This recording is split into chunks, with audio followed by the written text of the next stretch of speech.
Madhampatti Rangaraj and Joy கிறிசல்டாவோட issue உங்களில் பலருக்கும் தெரிஞ்சிருக்க வாய்ப்பு இருக்கு. ஜாய் கிறிசல்டா அண்ட் மாதம்பட்டி ரங்கராஜை பற்றி தான் கொஞ்ச நாளாகவே சோஷியல் மீடியாவில் பேசிட்டு வராங்க.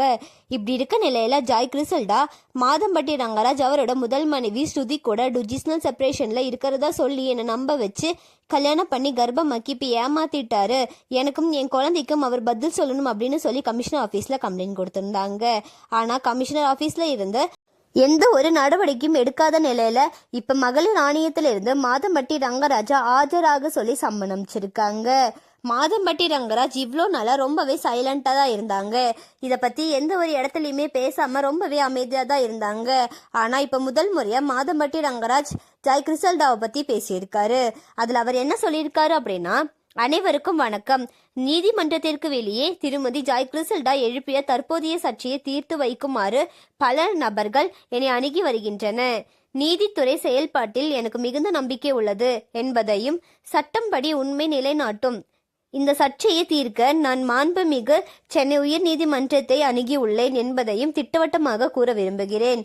இந்த பிரச்சனை தொடர்பான எந்த ஒரு ஊடக விசாரணையிலோ அல்லது பொது விவாதத்திலோ ஈடுபடவோ ஊக்குவிக்கவோ அல்லது பதிலளிக்கவோ நான் விரும்பவில்லை.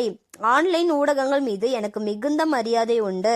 நடந்து வரும் சர்ச்சை குறித்து எந்த கருத்துக்களையும் அனுமானங்களையும் வெளியிடுவதை தவிர்க்குமாறு அனைத்து ஊடக நிறுவனங்களையும் நான் பணிவுடன் கேட்டுக்கொள்கிறேன். நான் இந்த சர்ச்சையை சட்டப்படி எதிர்கொள்வேன். ஜாய் கிறிசல்டா எதிர்பார்ப்பு போல் நீதிமன்றத்திற்கு வெளியே தீர்வு காண ஒப்புக்கொள்ள மாட்டேன்.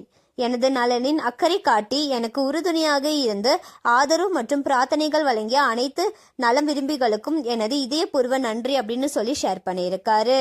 மாதம்பட்டி அண்ட் ஜாய் கிறிசல்டாவோட கேஸ் இப்போ மகளிர் ஆணையத்தில் ஆஜராக போகுது. அங்கே என்ன சொல்லுவாங்க அப்படின்னு சொல்லி எல்லாம் தெரியல, வெயிட் பண்ணி பார்க்கலாம். இதை பற்றி நீங்கள் என்ன நினைக்கிறீங்க அப்படின்னு எல்லாம் சொல்லி கமெண்ட்ல சொல்லுங்க. அண்ட் இந்த மாதிரியான அப்டேட்ஸ்க்கு நம்மளோட சேனலை சப்ஸ்கிரைப் பண்ணிக்கோங்க.